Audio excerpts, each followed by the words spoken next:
Hey, what's up, guys, and welcome to a stack show. Going to be taking a look at the Saturday slate. In this one is a two-game slate. We got Houston versus Baltimore and Green Bay versus San Francisco. And I will take a look at that and try to find us some ways where we can get different after this.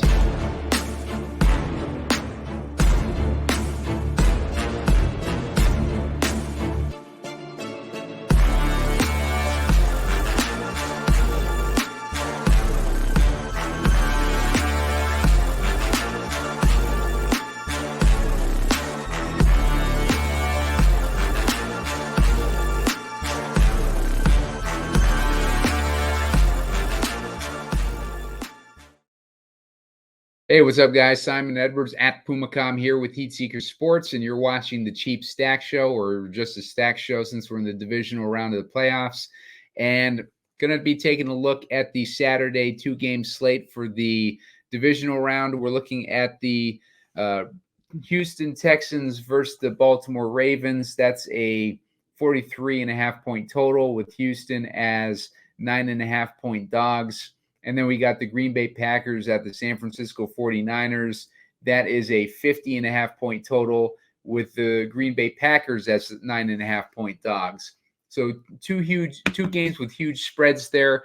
We're talking about teams that have, inexperienced quarterbacks coming into the playoffs in Jordan Love and CJ Stroud facing off against one seeds, and it doesn't really look too good for the underdogs in these ones. But as we've seen in the past, these things can definitely swing towards the underdogs in certain situations. And we're looking at two teams in San Francisco and Baltimore that are coming off of extended time off. They had the bye week, and then they rested players for the most part in week 18.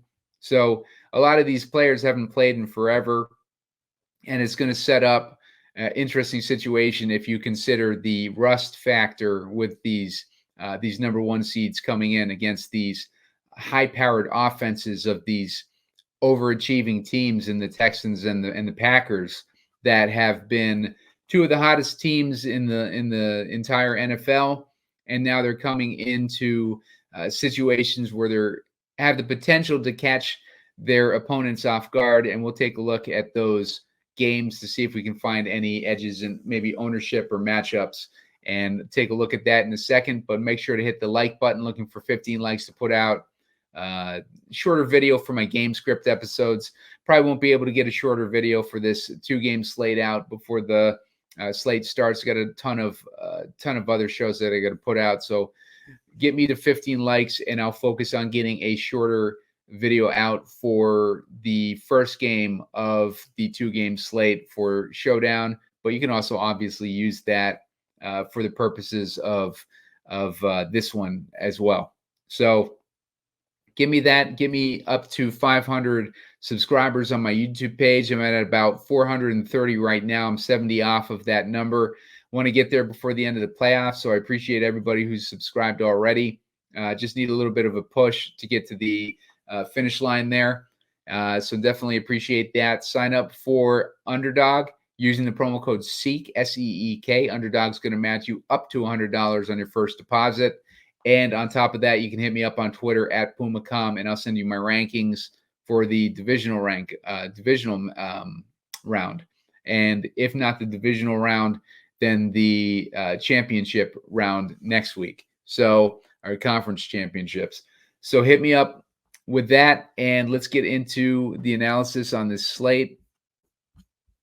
Looking at this two-game slate, as I said, it's two interesting games with you got these veteran teams facing off against these high-powered offenses being helmed by these kind of newbie quarterbacks. Love has obviously been in the league for several years, but this is his first year as a starter. He took over for Aaron Rodgers, who had come off of a run where he won 2 MVPs in the past 3 years prior to leaving for the Jets. And Jordan Love was stuck behind Aaron Rodgers, waiting for him to leave to get his opportunity. Everybody had doubts about Jordan Love, made fun of him and stuff, but Jordan Love has definitely proven himself to be a worthy successor, at least in terms of this year. Last several games, you can see 22 DraftKings points, 22 DraftKings points, 28 DraftKings points, 23 DraftKings points. Dude's capable of putting up points, and we're looking at him with a $6,200 salary. So he's the cheapest salary on the slate. The matchup against the 49ers is a middling matchup. It's not even that difficult for quarterbacks. They've been giving up 18 DraftKings points a game to the quarterback position. So it is a matchup where they can do well. They're playing in San Francisco, though, so there's a little bit of concern there. Wideouts for Green Bay have been getting 23.8 DraftKings points a game from that San Francisco defense. So San Francisco's defense is susceptible to wideouts, and the strongest part of that Green Bay offense is their wide receivers. As you have probably seen this year, guys like Jaden Reed, Christian Watson, Dontavian Wicks, Romeo Doubs, all those guys have been elevated by Jordan Love, even Bull Melton. So their strongest asset of the Green Bay Packers offense is their wide receivers, and the weakest spot in the San Francisco defense is their defense of wideouts. So that, to me, leaves Jordan Love as a very interesting play here, where we might be able to get an ownership discount on a Green Bay stack. I'm looking at Jordan Love with about 21% ownership. That is the third most. So he's, second least, if you want to call it that. So let's start off here with a Jordan Love stack right off the bat. I like that situation for the wideouts there. Let's pick a couple of these wideouts that we can focus on. They all have, relatively difficult DVOA matchups. But if we're looking at the slot receivers, that seems to be the worst of the matchups, because the 49ers are only giving up 13.7 DraftKings points a game to the slot. So maybe we focus in on these other guys, being Christian Watson. If we want to double stack, to see what the tight ends are doing. Tight ends are getting 13.4 DraftKings points a game from San Francisco's D. So not too great, but maybe we put in Watson and we double stack him with either Dobbs or Wicks. Let's get Dobbs in there. I don't mind having this much exposure to Green Bay in our wide receiver, because in the other game in Baltimore, there's going to be a decent amount of wind. Not too much to disrupt the game, but I would envision that being a potential low-scoring game. And I think that this game in San Francisco has a higher potential for a shootout. But part of the reason with the Baltimore game is the performance of C.J. Stroud versus man coverage. I covered it in my game script episode. You can check that out on the YouTube channel. Another reason to subscribe to the YouTube channel. But he has not done well against man coverage this season. As far as the specific numbers, Baltimore is running about 54% of their coverage on defense is man coverage. And CJ Stroud has a 55% completion rate against man coverage. His man coverage rating is 88 versus zone, which is 112. So he's been significantly better against against zone coverage than man coverage. And Baltimore happens to be the fifth highest usage of man coverage on their defense. So CJ Stroud has a very difficult matchup, on top of Baltimore just being a good defense in general. So I'm not really liking that matchup for CJ Stroud. So I think that the Texans will put up a little bit less points, which means that obviously Baltimore won't need to keep up pace with the Texans in this one necessarily. So I don't mind putting a little bit of Green Bay heavy in that wide receivers, because we're going to want to go with Christian McCaffrey as one of our running backs. And, maybe we want to run it back with a receiver as well. If I'm looking at the receivers, the weakest spot has been the slot for Green Bay's defense. They're giving up 26 DraftKings points a game to the slot. Deebo Samuel runs 29% of his routes from the slot. I think that sets up Deebo Samuel to have a decent matchup in this one. So I'm going to go ahead and plug in Deebo Samuel to go along with Christian McCaffrey. Obviously, you could also go with Brandon Ayuk if you don't like Samuel. I don't really think that you can go wrong, but I want to get two of those pass catchers or two of those weapons from San Francisco in this lineup, especially if I'm running a double stack with the Green Bay Packers. As far as the defenses, if we're looking for a cheaper defense, maybe we go with the Texans. If you can go with expensive defense, we'll plug in the Ravens for now and take a look and see what we can do with the rest of this lineup. One of the things against the Ravens, as I mentioned, they run a ton of man coverage. And the two guys on the Texans that do the best against man coverage are Nico Collins, but Brevin Jordan also plays really well against man coverage as well. And he will be a cheap option for us at tight end if we want to punt that position. And that gets us about 5,600 left per guy. If we're looking at running backs, let's see, maybe we want to go with Gus Edwards. Maybe we're envisioning the Ravens being able to handle the Texans pretty easily, and that correlates with our Ravens defense. So let's put Gus Edwards in there. That's going to leave us with 5,400 in the flex. If we wanted to go a little bit different at the tight end position, maybe we see a little bit lower on the flex and see what kind of receiver we can get in there. Odell Beckham is an option. Reading an Evan Silva article, he was talking up how there were rumblings of Odell Beckham getting more work in the playoffs. So Odell Beckham would be an interesting guy. Let's scroll down a little bit more, see if there's any other guys that would be worth maybe plugging in. Bateman would be a crapshoot. I'd much rather play Beckham.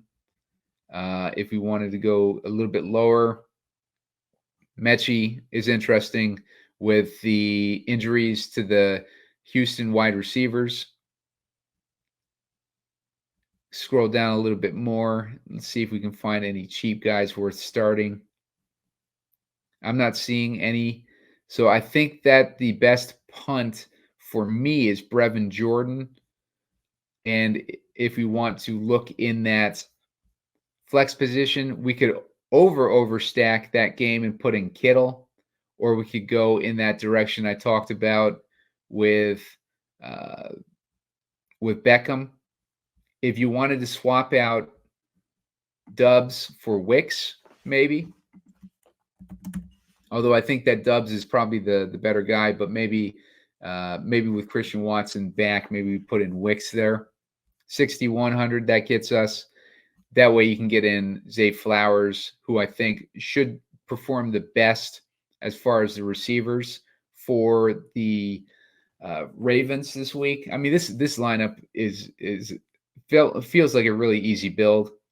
Zay Flowers and Wicks, or you could do a 2v2 and do Dubs and Beckham.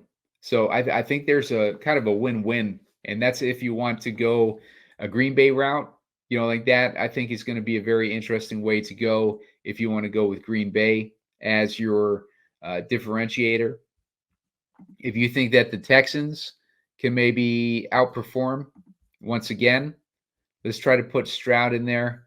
Let's pair him with Nico Collins, because Nico Collins is the guy that one of the best in the league versus man coverage. So let's get Nico Collins in there. Let's get in Brevin Jordan as the tight end. And let's just say that they completely attack that situation against man coverage. Let's say that they're able to get their play action. There was a Warren Sharp interview where he was talking up how significantly worse Baltimore is against play action. So if they're able to get Devin Singletary going, that'll set up Houston to have success against Baltimore. Let's run it back with Zay Flowers. But first, let's get in Christian McCaffrey. Let's run it back with Zay Flowers if we can at 6K. Let's find a defense that we want to put in there. Maybe we put in the Packers. Let's put in the 49ers. And that leaves us with 4,800 per guy. If we wanted to, we can go with Beckham in this build as well. That leaves us with 5K. And that leaves us in a situation where we could put in Wicks if we wanted to.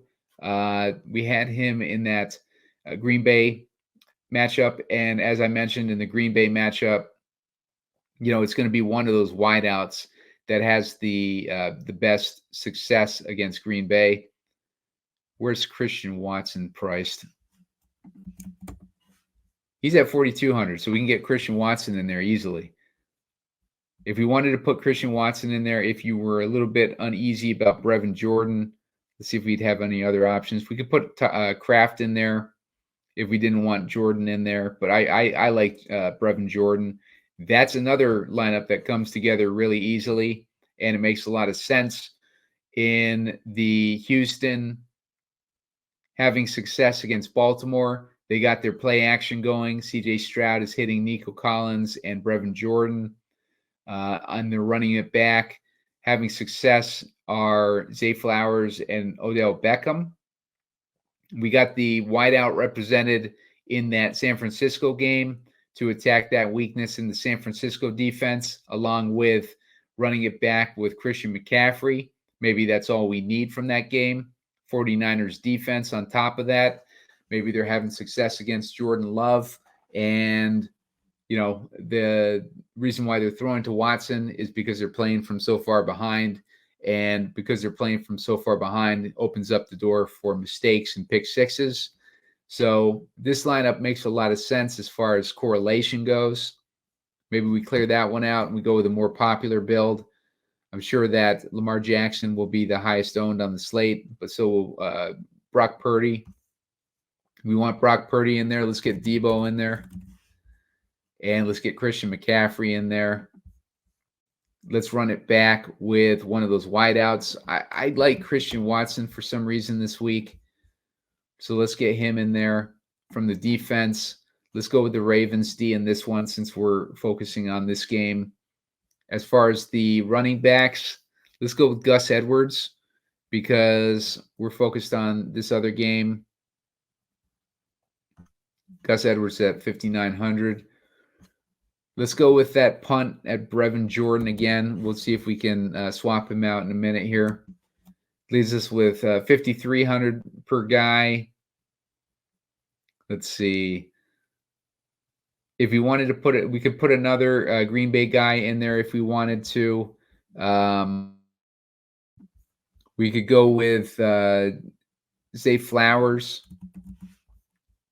Let's go with Zay Flowers. Leaves us with 4,700 left. At that point, we have the option of Beckham. We have the option of, any of these Green Bay wide receivers. Let's check them out. Let's see. We got Dubs. It's too expensive for Dubs. Yeah, we don't really have the Green Bay option on that particular build, but we do have Beckham available.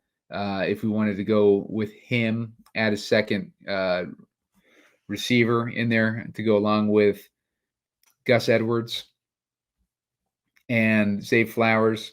If we wanted to take out Flowers and just go with Beckham, that leaves us with 6,100 in the flex.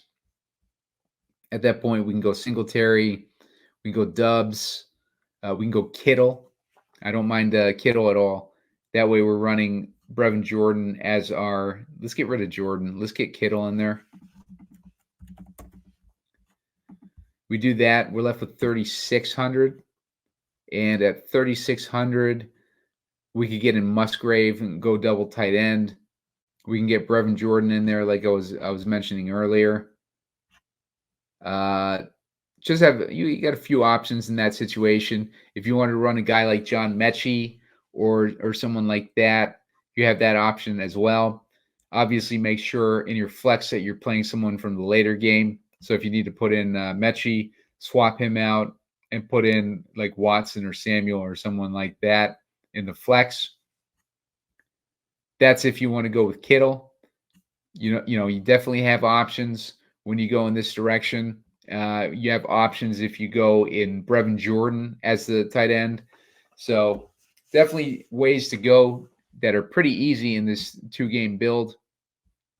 Just to go over the slate, I think the guys that I like the most are going to be the passing game of the Packers. And by that, I mean those wideouts. Probably a little less on Jaden Reed than I have been in recent weeks, just because I see the weakness of San Francisco being their wideout defense. And that sets up Christian Watson and Wicks and Dubs as the main guys to target for me. CJ Stroud is going to have a rough matchup because of the things I mentioned with him versus man coverage. On top of that, they got some potential weather concerns. Like you got to monitor the wind tomorrow. It's supposed to be, 16 miles an hour wind. 15 is typically the cutoff point. So it's not that much worse than 15, but you do have gusts there that we're looking at. The gusts that I saw were going to be about 26, 27 miles per hour, but we don't know what that's going to be tomorrow yet. But just keep that in mind when you're considering Baltimore passing game or Texans passing game. Lamar Jackson should have a decent game versus Houston tomorrow. Houston's defense has been better recently, but they're giving up 22 DraftKings points a game to the quarterback position, which sets up Lamar Jackson to have a really nice game. And that's actually the probably the best quarterback matchup on the slate for this 2-game slate, anyways. So keep that in mind with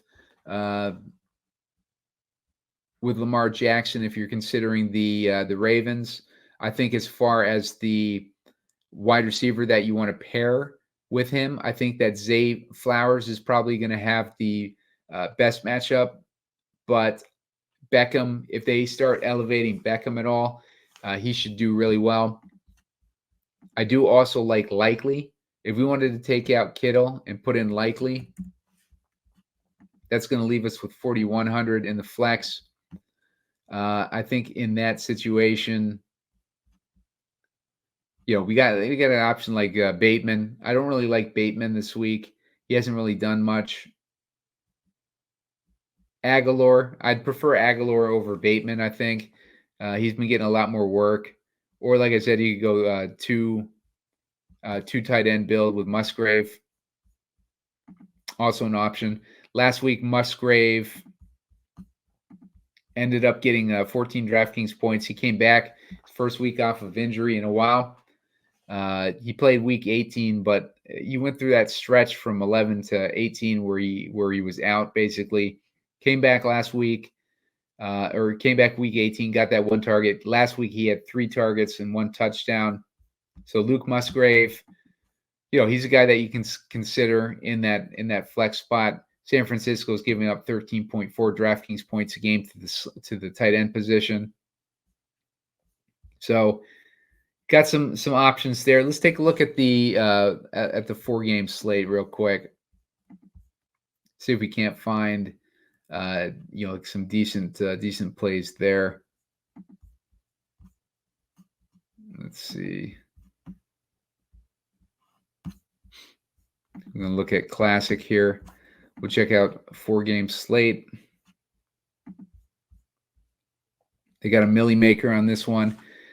Okay, so this is going to take place over Saturday and Sunday. So let's look at our quarterback situation. Now, Josh Allen versus Patrick Mahomes. I have a feeling that this is going to be a defensive game.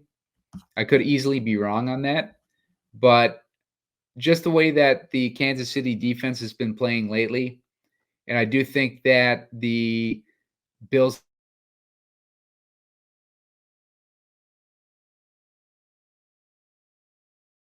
Sorry about that. I think the Bills defense will, be playing pretty well too against Patrick Mahomes, who has no weapons basically. Rashid Rice has been stepping up lately, but as he's stepping up, Travis Kelce has been kind of tumbling down. I think age is catching up to him, so makes it difficult to start either one of these quarterbacks, and they're both pretty pricey. Lamar Jackson, my favorite of those higher price guys, went over Stroud and Purdy already. As far as Goff and Baker, these guys would be, I think, the most interesting to me. And out of those guys, I kind of like Baker the most. So let's go with Baker. I'm going to check out and see what his ownership is on the main slate. Let's see. If we're looking at the main slate, Baker's ownership is at, from what I see, he is going to be 13% or so, which is 1, 2, 3, 4. He's the 5th highest owned. He's right above Josh Allen, Jordan Love, and CJ Stroud. So let's go with Baker. Let's try stacking him with a couple of his guys. Evans. I like Evans' matchup this week. You guys can check out the game script episode I did with Spread a Stare. We did a complete breakdown of that one. I like running it back with Amon-Ra. Let's see. I do like the matchup for Laporta in this one. So maybe we add Laporta. And let's look at a second stacking partner for Mayfield. The weakness of the Detroit defense is they're allowing 24.8 DraftKings points a game to the slot. That's going to set up Trey Palmer for some decent work. So let's get Palmer in there. He's cheap too at 3,500. Let's get McCaffrey in there because we know we want him. Let's get a defense. I'm going to go with Chiefs D on this one. That's going to leave us with 3,800 per guy. So better get our running back in here next. I don't think we're going to be able to get Laporta in here. Let's get a different guy. Let's go with Brevin Jordan, like we were in that last game or last slate. This is 5,400 per guy. I think we can get Pacheco in there to go with our Chiefs D in that situation as our second running back. It makes sense too. I don't like his matchup that much, but like if we want to go this direction, let's just try that. Leaves us with 4,500 for our flex position. And that leaves us with guys like Christian Watson. Christian Watson would be my guy in that situation. I do like Christian Watson this week. I think that he is going to have a good setup this week. This way we have Baker Mayfield to Mike Evans and Trey Palmer. We're running it back with Amon-Ra. On the Houston game, we got Brevin Jordan. We don't have any Baltimore guys represented, which is probably a mistake. So let's get rid of Pacheco. Let's get Gus Edwards in there. If we get Gus Edwards in there, we're left with 5K. as far as a flex position, that opens it up for Wicks. We got Kincaid. Got a few options. We got Beckham in there now. So we got a bunch of options if we go with Gus Edwards in there. As far as the discount that we get on Edwards over Pacheco is 6,400 versus Edwards 5,900. So that makes actually ends up making a pretty big difference. And I do like the Chiefs. I think for a value, the Chiefs defense is probably the best value on the slate. We've seen Josh Allen have those meltdowns, although I do like the Bills to win that game. So there's, like a direction that we can go for that. If we clear that out, I'm seeing that Josh Allen is pretty low owned, which makes sense because he's 8K. And, he's definitely susceptible to having down games. The last game that he played against Kansas City, he only had 21 DraftKings points, and that's not going to cut it with 8K salary. But this is Josh Allen that we're talking about. And if we're looking at his ownership, I see him at 12.5%. We've seen that a lot where his ownership is projected pretty low, and then he ends up being the highest guy in the slate. But let's see what we can do with Josh Allen in the quarterback position. Let's get McCaffrey in there. Let's go with Josh Allen to Diggs. Diggs has not been playing very well this year, but maybe he has a decent game this week. Let's get Cook in there too. Let's run it back with Rashee Rice. I think if we're going to run it back with anyone,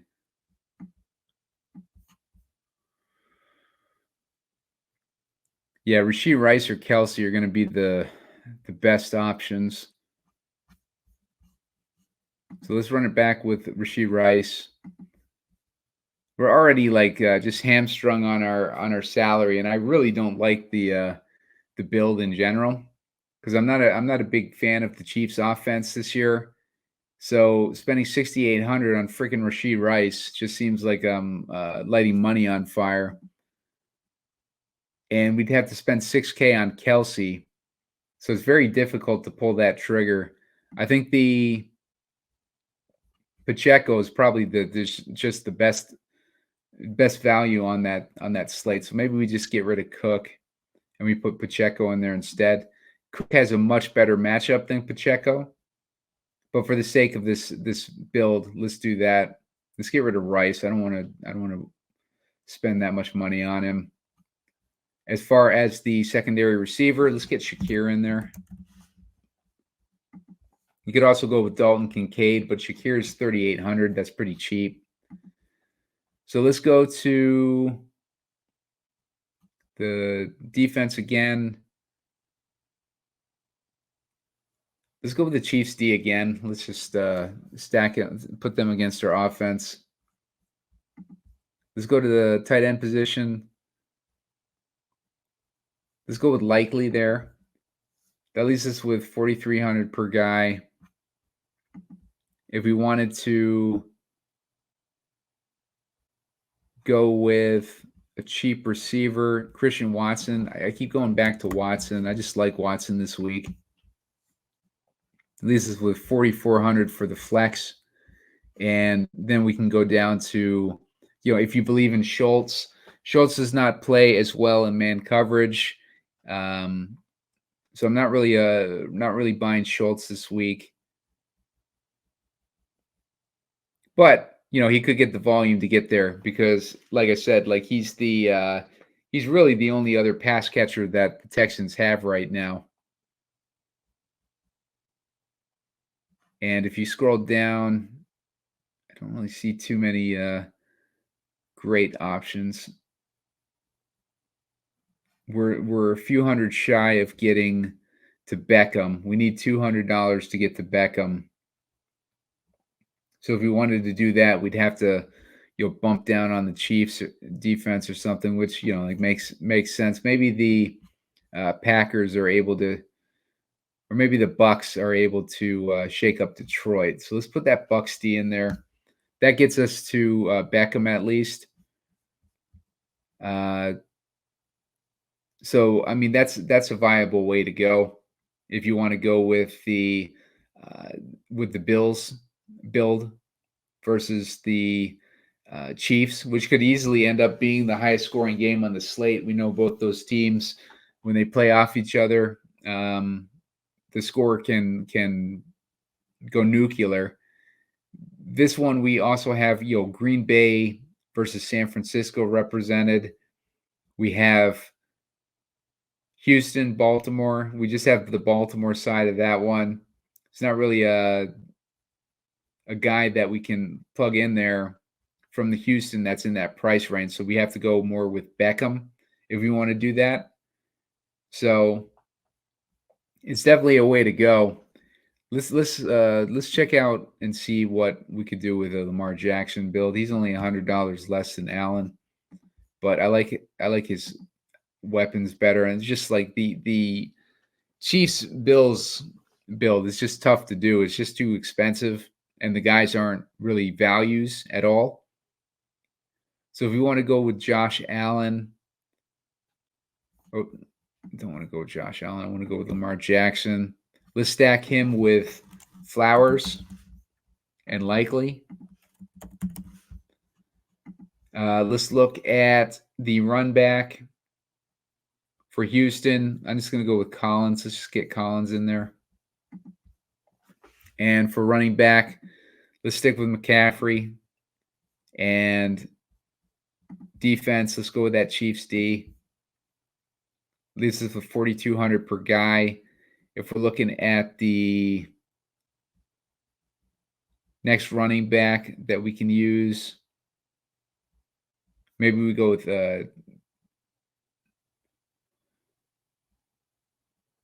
Montgomery.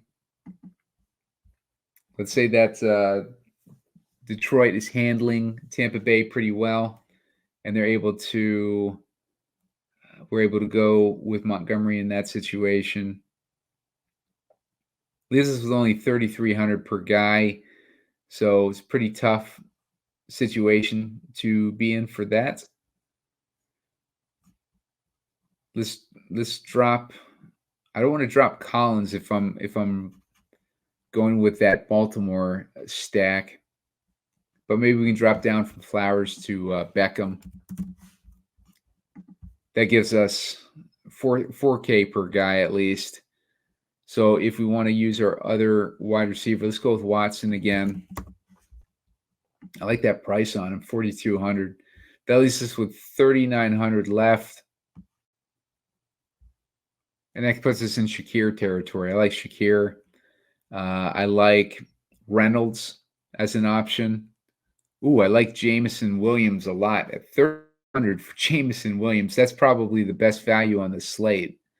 So yeah, keep that in mind with this four gamer that Jameson Williams is $3,600. That previous build that I did with Trey Palmer, if you can swap out Palmer for Jameson Williams, do that. I'd have to go back and look and see what that build was, but that's an option right there. And I think that puts us in a pretty good spot for options. For all the quarterbacks that I would consider starting, I do like Baker. I do like Jackson. And I like the Bills to advance, but I don't know how high of a score that's going to be or what kind of fantasy production we're going to see. But I like Purdy. I like Love. I like Mayfield. And I do like Jackson. So those are the main guys that I like this week. Goff, I don't even hate Goff either. I guess the guys that I don't want to play are Allen, Mahomes, and Stroud. And they also happen to be, three of the more expensive guys. So all these cheap guys I like better than the expensive guys pretty much, except for Jackson. Jackson I like a lot this week too. So, I mean, that's where, I'm kind of leaning for my builds. But hit that like button if you like this video, and looking for 15 likes. Not going to be able to put out a short video for this slate, but I'll put them out for my game script episodes, put out for the individual showdown matchups, and you can just, pick and choose from there. And on top of that, hit subscribe on the YouTube page. I'm looking for 500 subscribers. I am at 430 right now, so getting very close. I want to hit that before the end of the playoffs. So I appreciate everybody who has signed up and everybody who does sign up. And also sign up for an Underdog account using the promo code SEEK, SEEK. They will match you up to $100 on your first deposit. On top of that, you can reach out to me on Twitter at Pumacom and send me a DM. Let me know that you did that, and I'll hook you up with my rankings for Underdog playoff best ball. So thanks, guys. Good luck, and keep an eye out for those game script episodes.